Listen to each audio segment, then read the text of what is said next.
I'm Indy Nidell, and this is another exciting episode of Out of the Trenches, where I sit here in the chair of wisdom and answer your questions about the First World War.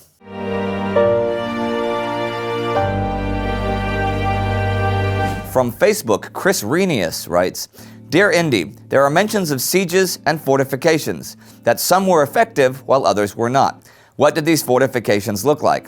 How did they vary between nations like Belgium, Austria-Hungary, and the Ottoman Empire? To be more specific, the pre-war fortresses rather than the trenches, which on the Western Front are described as one long siege. Love the show. Always looking forward to the next episode. Thanks. Well, by 1914, the classical idea of the fortress was outdated. Years before, the introductions of high explosive shells made concrete walls nearly obsolete in themselves. Defenders couldn't just sit out and attack anymore since artillery had superseded the defense structures of the past.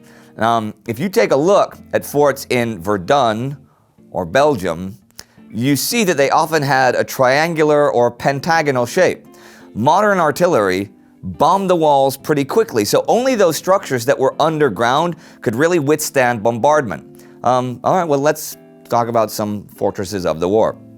The Austrian fortress of Przemysl leaps immediately to mind. It was besieged twice by the Russians in 1914 and 1915.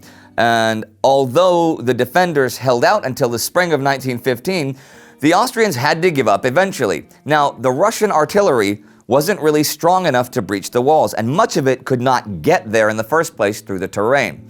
But since the Austrians were not able to break out and could not be relieved, they were trapped. Now, Verdun is very interesting because it had a net of fortresses that supported each other on different forts on all the hilltops. And even after the Germans bombed the living hell out of them, the remnants were able to withstand the assaults. Also, they had armies outside of the fortresses that supported the defense and gave the Germans no chance of really getting close enough. That was supposed to be the original plan at Erzurum, which fell to the Russians without a big fight. But as the Turkish regiments outside of the walls were beaten back, the fortresses had to be given up. It was just not possible to really sustain a prolonged siege. You'd have tens of thousands of men inside the walls, which would eat through all the food reserves pretty quickly, even in a major supply point like Erzurum. And then it's also, of course, only a matter of time before disease would break out. NJS 1346. A question for Out of the Trenches. I am currently a soldier in the U.S. Army and recommend your show to everyone I work with. Well, thank you.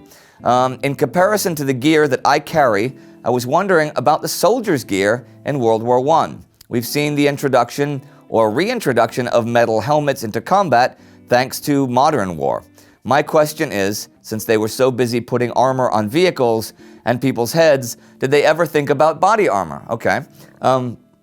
I wouldn't think even carrying a shield with you on a charge would help your chances of survival. I look forward to your broadcast every Thursday. Keep up the good work. Thanks. World War I was a time where many old and new technologies clashed. That was the same with body armor. While the French Adrian helmet resembled the old Napoleonic headgear, the British Brodie was very close to the chapelle de fer, which were famously worn by the top-level longbowmen in medieval times. The German steel helmet was also a fallback to medieval technology. The same principle was attached to shields and body armor, since it became common to use shields in front of rifle and machine guns inside the trenches. The experiments with steel body armor also took a lot from medieval designs. By the end of 1915, the British Army had designed a canvas jacket with layered metal plates called the Dayfield Body Shield, and a more sturdy version of that jacket, the rigid, hard armor they had. These weighed like 5 or 6 pounds, and you could wear them under your uniform, but they'd only protect against shrapnel or bullets with low velocity, so they were only really of minor help. The Germans experimented with thicker and heavier nickel plate armor. It was usually strong enough to take a round from a .45, but it would not hold against rifle fire. A rifle bullet would penetrate it. But the heaviness of it would exhaust the soldiers much quicker. And if you were advancing over muddy or flooded areas, it would just drag you right down. So they were often given to sentries or machine gunners. Other experiments were chain screens in front of the helmets to cover the eyes, complete battle harnesses over your shoulders and knees, and even like little shield bucklers like that.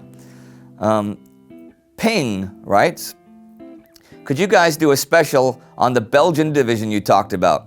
I remember going to the military museum in Brussels and seeing a small exhibit that told their story about how they had to go back to Belgium via Siberia and the USA. I really think it's an interesting story, and a special could give this unit some much needed publicity. Yeah, we will probably do a special episode on them later, because it's a really cool story, but here's a basic rundown. The Belgian Expeditionary Corps in Russia was a group of 444 Belgian soldiers equipped with armored cars from Peugeot and Morse Minerva. And they were sent to Russia at the request of the Tsar to help fight the Germans. Since Belgium was formally neutral and not a military ally of Russia, these men were considered volunteers, and they were more or less part of the Imperial Army. They were shipped in through Archangel in December 1915 and were personally inspected by the Tsar, by Nicholas, before they headed out into the fighting zones of Galicia. Now, they were actually a very colorful bunch of people. In the Corps served, for example, Henri Herd, known as Constant Lemarin, a world-famous wrestler. True story. The brothers Thierry, who were two famous Walloon poets, and Julien Lahaut, who would later become the leader of the Belgian Communist Party.